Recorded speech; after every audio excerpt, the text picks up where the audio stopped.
আগামী ১৬ মার্চের মধ্যেই প্রাথমিক ও মাধ্যমিকের সব বই শিক্ষা প্রতিষ্ঠানে পৌঁছে যাবে বলে জানিয়েছে জাতীয় শিক্ষাক্রম ও পাঠ্যপুস্তক বোর্ড।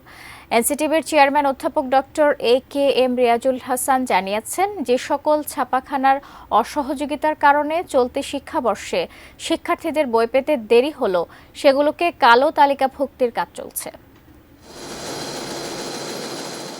চলতি শিক্ষাবর্ষে ৪ কোটির মতো শিক্ষার্থীর জন্য প্রাথমিক ও মাধ্যমিক স্তরের বই ছাপানো হচ্ছে ৩৯ কোটি ৬০ লাখের বেশি। এর মধ্যে মাধ্যমিকে মোট বইয়ের সংখ্যা ৩০ কোটির বেশি, আর প্রাথমিকের মোট বই ৯ কোটির বেশি।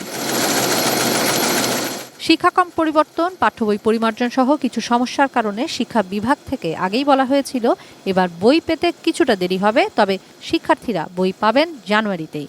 কিন্তু নতুন শিক্ষাবর্ষের ২.৫ মাস পেরিয়ে গেলেও এখনও শিক্ষার্থীরা সব বই পায়নি। ব্রেকফাস্ট, টিফিন কিংবা স্ন্যাক টাইমে মজাদার আয়োজন মানে অল টাইম ব্রেড। স্বভাবতই প্রশ্ন উঠেছে, বই কবে পাবে শিক্ষার্থীরা? ১৬ তারিখের মধ্যে আমাদের ধারণা যে যে বইগুলো বাধাই হওয়ার বাকি আছে এগুলো চলে যাবে। অতিরিক্ত চাহিদার যে সমস্ত বই বিভিন্ন উপজেলায় গিয়েছে আমরা এটা খোঁজ করছি, এবং ওই বইগুলোকে আমরা পার্শ্ববর্তী উপজেলায় অগ্রাধিকার ভিত্তিতে যেখানে বই চায় নাই যে শ্রেণীর, সেখানে দেওয়ার ব্যবস্থা করছি। এনসিটিবি জানিয়েছে, প্রাথমিকের ৯৯.৯৩ এবং মাধ্যমিকের ৯১.৬৭% বই শিক্ষার্থীদের হাতে পৌঁছে দেওয়া হয়েছে। নবম শ্রেণীর ৮৫% বই বিতরণ সম্পন্ন। তবে অগ্রাধিকার ভিত্তিতে বই ছাপানো হওয়ায় লিখিত পরীক্ষা হয় না এমন বিষয়ের বইগুলোই বাকি আছে। যে সমস্ত বিষয়ে পরীক্ষা হয় না, লিখিত পরীক্ষা হয় না, যেমন শারীরিক শিক্ষা, চারু ও কারুকলা কিংবা আপনার ধরেন যে কেরিয়ার কাউন্সেলিং, এই বইগুলোর সংখ্যা এখানে বেশি। জাতীয় শিক্ষাক্রম ও পাঠ্যপুস্তক বোর্ডের চেয়ারম্যান অভিযোগ করেছেন, নানা অজুহাতে ৮ থেকে ১০টি ছাপাখানা বই ছাপাতে দেরি করেছে।